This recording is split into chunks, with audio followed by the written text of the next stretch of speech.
हे खरं आहे की मी मुख्यमंत्री फडणवीस यांना त्यावेळेला भेटलो होतो आणि 3 तारखेला सावित्रीबाई फुल्यांची जन्मतिथी असते आणि त्यांच्या त्या जन्मगावी नायगावला आणि तिथे नेहमीच आमचा मोठा कार्यक्रम असतो आणि यावेळेला मुख्यमंत्री आणि त्यांच्याबरोबर 7-8 मंत्रीसुद्धा या कार्यक्रमात हजर राहिले आणि तिथली जी काही आणखी काही डेव्हलपमेंट्स करायच्या आहेत, काही इमारती वगैरे, स्मारक वगैरे किंवा संरक्षण प्रबोधिनी वगैरे निर्माण करायची आहे, त्याबद्दल जे आहे त्यांनी ताबडतोब जे आहे तिथल्या कलेक्टर आणि इतर सगळ्यांना जमीन अधिग्रहण करणे किंवा इतर जे काही काम आहे त्या सगळ्याच्या बाबतीत ताबडतोब त्यांनी ऑर्डर्ससुद्धा दिले. त्याच्यामुळे ती कामंसुद्धा जी आहे आता मार्गी लागतील.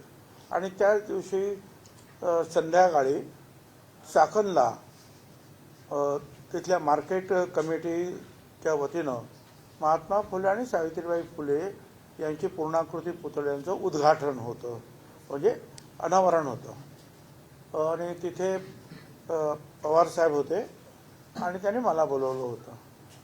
आता अशा वेळेला जे आहे जे फुले शाहू आंबेडकरांवरती चर्चा, नायगावला काय किंवा चाकणला काय, फडणवीस मुख्यमंत्र्यांबरोबर काय किंवा पवारसाहेबांबरोबर काय, बाकी राजकारण नाही त्याच्यावर.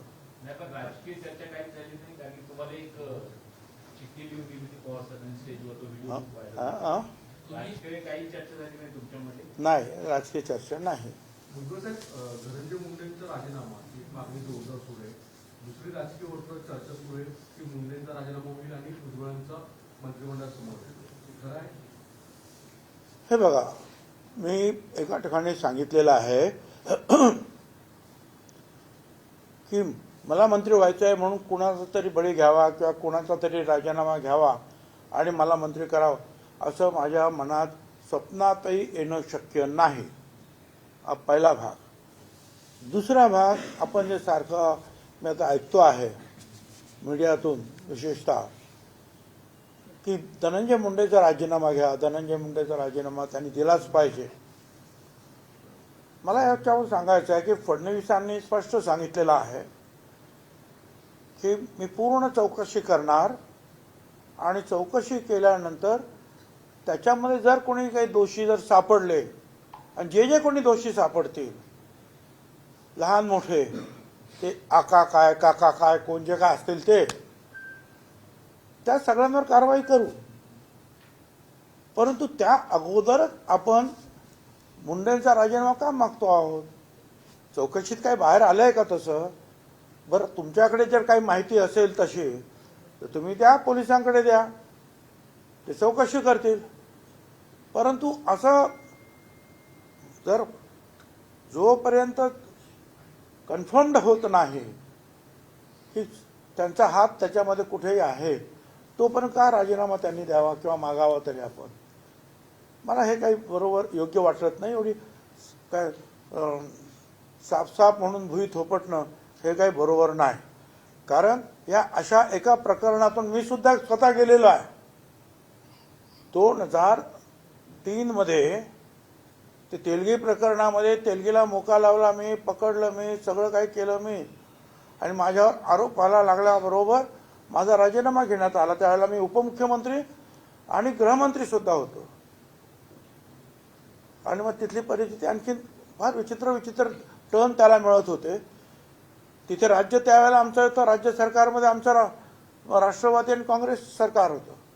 परंतु एकूण परिस्थिती पाहता शेवटी मीच गेलो तिथे, सुप्रीम कोर्टामध्ये प्रयत्न केले आणि सुप्रीम कोर्टाच्या माध्यमातून ती केस जी आहे इथून सीबीआयला नेली आणि सीबीआय त्यावेळेला वाजपेयी साहेबांचं बीजेपी सरकार होतं आणि सीबीआयने पूर्ण आमची चौकशी केली, पूर्ण सगळ्या फायली तपासल्या, प्रश्न विचारले आणि त्याच्यानंतर त्यांनी सांगितलं की तुमचं तर याच्यामध्ये काहीही दोष नाही, तुम्ही केलेली कारवाई अगदी योग्य आहे. आणि माझं नाव सुद्धा चार्जशीटमध्ये कुठे आलं नाही. परंतु उपमुख्यमंत्रीपद गेलं, होम मिनिस्टरपद गेलं, एक डाग लागला कारण नसताना, मनस्ताप झाला घरच्यांना, आम्हाला सगळ्यांना. आणि अर्थात परत मग जे पवारसाहेबांनी आम्हाला 2004 मध्ये निवडून आलो आम्ही त्या येवल्यातून आणि मला मंत्री केलं. परंतु म्हणून मला मी ते भोगलेलं आहे की कारण नसताना, प्रूव्ह झालेलं नसताना एकदम राजीनामा घेऊन असं आहे की हे सगळे जे नेते किंवा मंत्री होतात ते लहानपणापासून काहीतरी काम करत करत करत करत करत वाढत पुढे मंत्रिपद काही ताबडतोब मिळत नाही आणि अशा वेळी एकदम तिथून त्यांना अशा रीतीने राजीनामा मागणं हे काही मला काही योग्य वाटत नाही. हां, चौकशीमध्ये काय सापडले तर ते मुख्यमंत्री त्यांनाच बोलून सांगतील की बाबा तुम्ही काय करायचं ते करा, तो भाग वेगळा राहील. दादागिरी करतात. मंत्री राहिले तर संपूर्ण चौकशीवर पण त्यांचा हातच कुठे आहे? हातच कुठे आहे त्यांचा? अजून काय सिद्ध झालं हातात? बरं, तुमच्याकडे जी काही माहिती असेल ती त्यांना द्या ना, ती द्या ना तुम्ही. आणि माझ्या वेळेस तर मीच मोका लावला होता, मीच सगळं काही खोदून काढलं होतं, प्रेस खोदून काढली होती बोरा बाजारमधली, तरी सुद्धा राजीनामा द्यावा लागला. तर राजकारणामध्ये हे अशा सगळ्या गोष्टी होतात. परंतु ते मला असं वाटतं की कोणावर अन्याय होता कामा नये. त्यांनी जर काय दोष असेल तर त्या दोषीला शिक्षा झाली पाहिजे. कारण तो जो खून झालेला आहे तो अतिशय भयंकर. कारण ते आमदार धस ज्या पद्धतीनं हाऊसमध्ये सांगत होते किंवा बाहेर सुद्धा बोलतात किंवा आम्ही जे काय ऐकतो ते पाहिल्यानंतर, जे ऐकल्यानंतर अंगावर शहारे येतात. हे खून होतात माणसांचे, पण अशा निखळून पद्धतीनं असा खून होणं म्हणजे कल्पनाच आपण करू शकत नाही. आणि जे कोण दोषी असतील त्यांना फाशी द्या ना तुम्ही, ज्यांनी हे केलं त्यांना.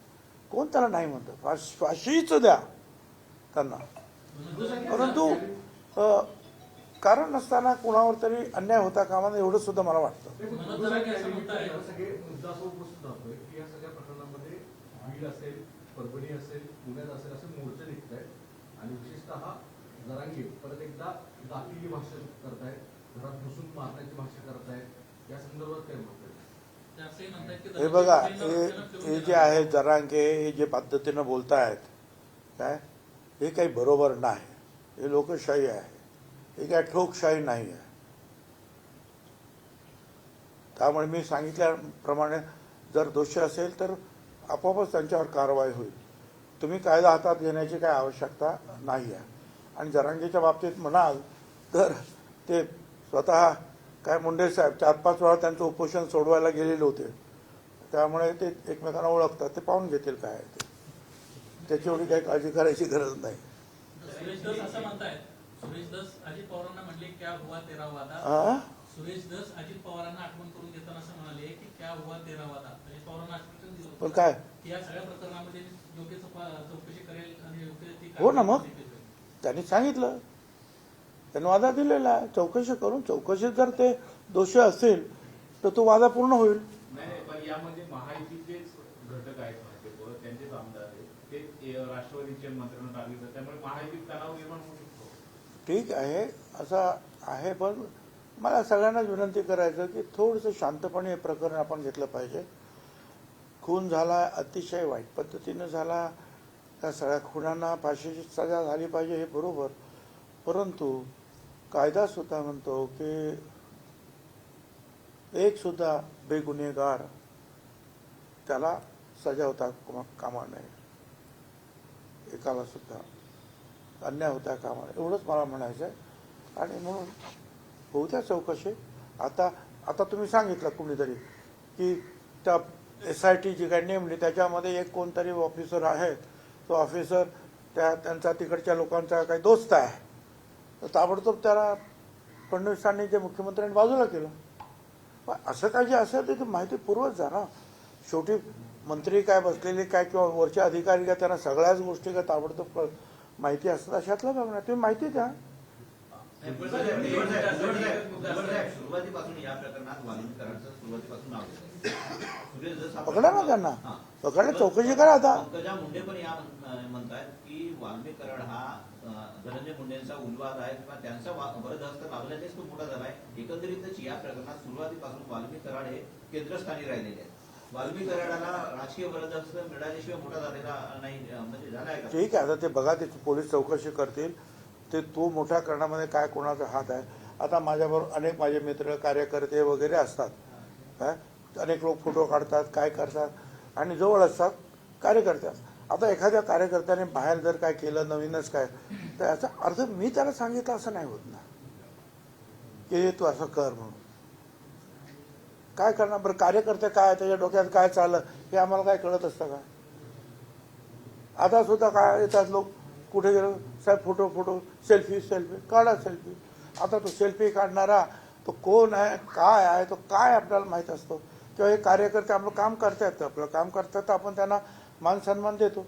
पण बाहेर काय धंदे करतो ते आपल्याला काय माहिती असतं. मला कोणाची बाजू घ्यायची नाही आहे, फक्त चौकशी पूर्ण होऊ दे एवढंच मी म्हणाल, दुसरं काय. आरोप केलेला आहे की ज्या पद्धतीने त्यांना धमक्या देत आहे मुंडे समर्थक आणि यांच्याकडून ज्या पद्धतीने अंजली दमाने यांना ज्याने ज्याने धमक्या दिलेल्या आहेत त्यांचे ते नंबर जे आहेत त्याने पोलिसांना कळवले पाहिजे आणि पोलिसांनी जे आहेत त्यांच्या त्या सर्व लोकांवर ताबडतोब कारवाई केली पाहिजे. काय लिहिलं होतं पवार साहेबांनी तुम्हाला चिठ्ठी जी लिहून दिली शरद पवारांनी स्टेजवर, त्या चिठ्ठीत नेमकं काय लिहिलं होतं? कुठे? शरद पवारांनी जी चिठ्ठी दिली तुम्हाला सरपंचच्या कार्यक्रमात एक चिठ्ठी आपल्याला दिली. अच्छा, चिठ्ठी लिहिते काय लिहिलं त्याच्यावर पडदे में रहने दो पडदा असं ते चिठ्ठीत लिहिलं होतं की असं तुम्ही म्हणताय आम्हाला? नाही, चिठ्ठीत असं लिहिलं होतं की तुम्ही सांगताय. मी सांगितलं ना आता एकदा, त्याचं उत्तर दिलं आता काय परत. प्रफुल्ल पटेल सुनील तटकरे लगातार प्रफुल्ल पटेल सुनील तटकरे लगातार कह रहे मीडिया के सामने कि भुजबल साहब को मनाने का प्रयास किया जाएगा, 1-2 दिन में आपसे मुलाकात करने देंगे, लेकिन वो आपसे क्या उनकी मुलाकात हुई, सच में वो मनाने का प्रयास करे? हमारी कोई मुलाकात नहीं हुई, कोई बातचीत नहीं हुई है. जबकि आपको सर बयान देकर मीडिया के सामने बयान देकर आपकी भावनाओं के साथ खेलने का प्रयास हो रहा है उनकी तरफ से? मैं कुछ भी नहीं कहना चाहता हूँ. सर ये बात आज मेरी सारी भावना जो है मर गई है, खत्म. अब क्या कहूँ मैं. सर इसके अलावा सर इसके अलावा हैं? सर प्लान ऑफ एक्शन आगे का क्या है? मी तुमच्याशी बसतो आणि ठरवून आपण काय करायचं प्लॅन ऑफ ऍक्शन पुढे. हे तुम्ही जरा आता गप्पा वगैरे मारताना आपण ठरवू, तुम्ही काय सांगतात त्याचा पण विचार करू. सर इसके अलावा अजीत पवार ने कहा है कि मतदाताओं को कहा है कि आपने मुझे वोट देकर मेरे मालिक नहीं बन गए, मैं आपका मजदूर नहीं बना. इस पर आपका क्या कहना? ठीक है, यानी इतना नहीं कहना चाहिए, इतना मैं कहूँगा, क्योंकि लोग जो है ये हमारे मिनिस्टर के मालिक है या नहीं ये बात ही नहीं. ये सारे लोग जो है मतदाता है, इस राज्य के मालिक है, इस देश के मालिक है. बाबा साहब अम्बेडकर ने सबको इस देश के मालिक बनाया है. हमारी क्या बात होती है?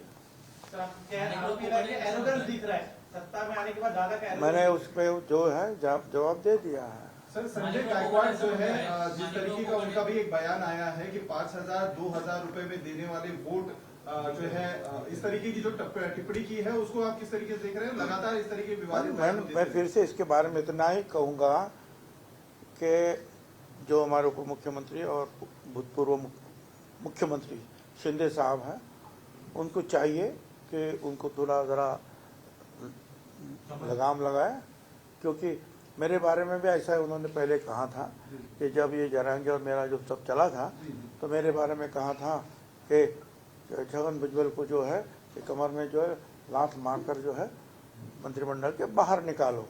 और 2.5 महीने पहले मैंने जो इस्तीफा दिया था, और मगर मुख्यमंत्री ने कहा था कि उसके बारे में कुछ बोलो मत, तो मैंने नहीं बोला था. मगर जब इसने ये बोला लात मारकर उसको निकालो, किक आउट, तो मैंने बोला कि भाई कुछ जरूरत नहीं है लात भीत मारने की, मैंने इस्तीफा दे दिया, जाओ.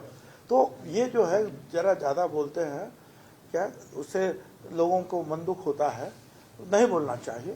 तो शिंदे साहब को चाहिए कि उनको समझाए.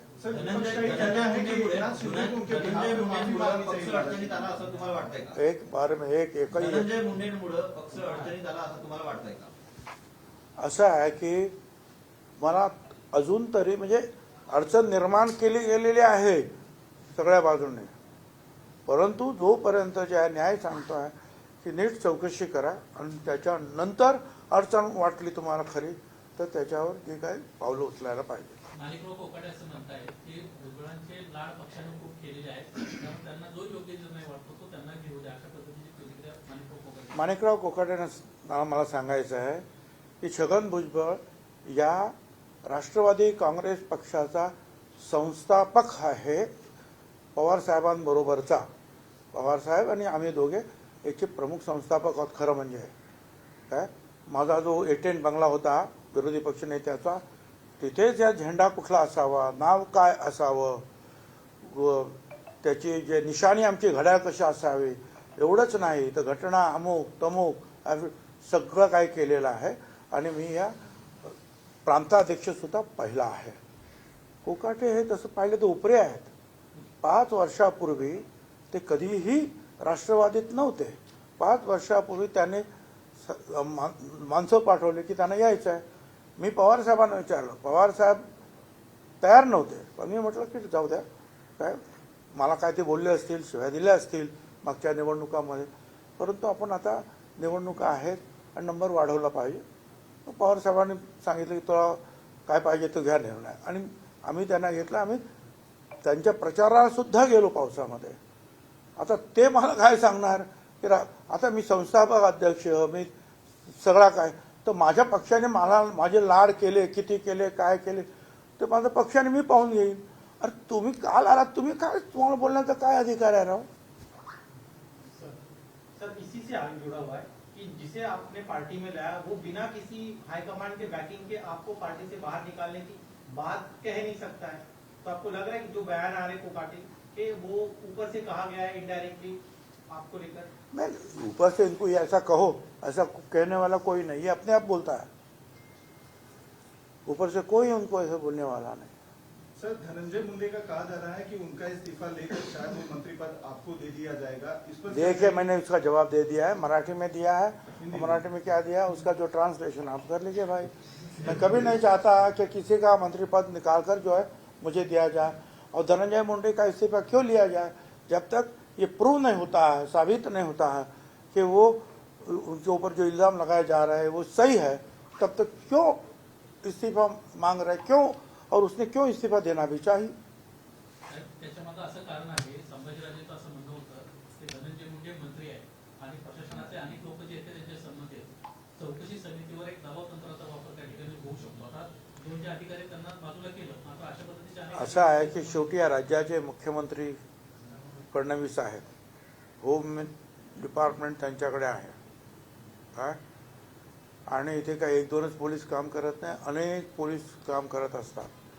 तुम्हाला पण कोणी वाटलं की बा या पोलिसाची तिथे नेमणूक झाली पाहिजे, त्या ऑफिसरची नेमणूक झाली पाहिजे, करा ना काय. आणि असं जर काय कोणावर काय प्रेशर वगैरे आलं तर ते ताबडतोब मुख्यमंत्र्यांच्या कानावर जाणारच आहे. एवढं काही सोपं नाही. ही केस एवढी म्हणजे वाईट केस आहे, म्हटलं तर वाईट केस आहे की याच्यामध्ये कोणी पोलीस ऑफिसर सुद्धा रिस्क घेणार नाही, अशी ही केस आहे. ही अशा रीतीची हत्या ही पहिल्यांदाच झालेली आहे या राज्यामध्ये. त्याच्यामुळे कुणी पोलीस ऑफिसर सुद्धा काय मंत्री असेल आणि कोणी असेल तर त्याच्या दबावाला बळी पडेल असं मला वाटत नाही. तो माझा अनुभव आहे काही वर्षाचा, तो होम मिनिस्टर म्हणून मला असं वाटतं.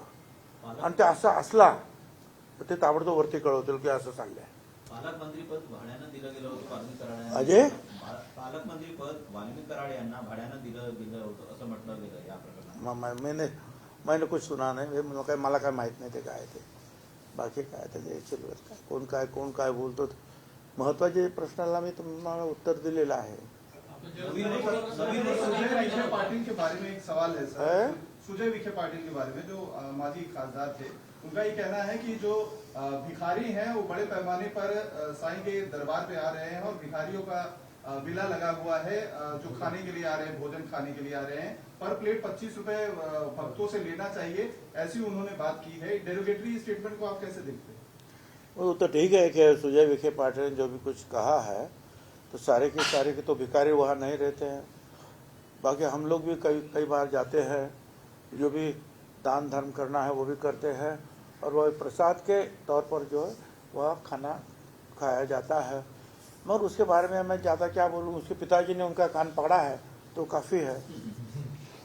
जहाँ पे नाही राहणार वहाँ पे क्या चैना, अशा पद्धतीचं तुमचं वक्तव्य प्रचंड गाजलं। आता बराच कालावधी लोटलेला आहे, पक्षाकडूनही काही होत नाहीये। नेमकं आता भुजबळ साहेबांची पुढची भूमिका काय असणार आहे? सांगेन ना तुम्हाला, मी म्हटलं ना आपण बसू एकत्र, कॅमेरा बाजूला करून त्यावेळेला चर्चा करू म्हणून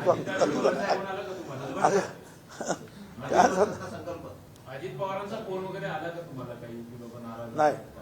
अजिबात नवीन वर्षाचा संकल्प काय आहे भुजबळ साहेबांचा? नवीन वर्ष आहे, तुम्हाला सगळ्यांना शुभेच्छा। नागपूर अधिवेशनामध्ये उद्धव ठाकरेंनी तुमचं कौतुक केलं होतं। भुजबळ खूप चांगले नेते आहेत, नाराज असले तरी आम्ही त्यांची काळजी घेऊ असं बोलले होते।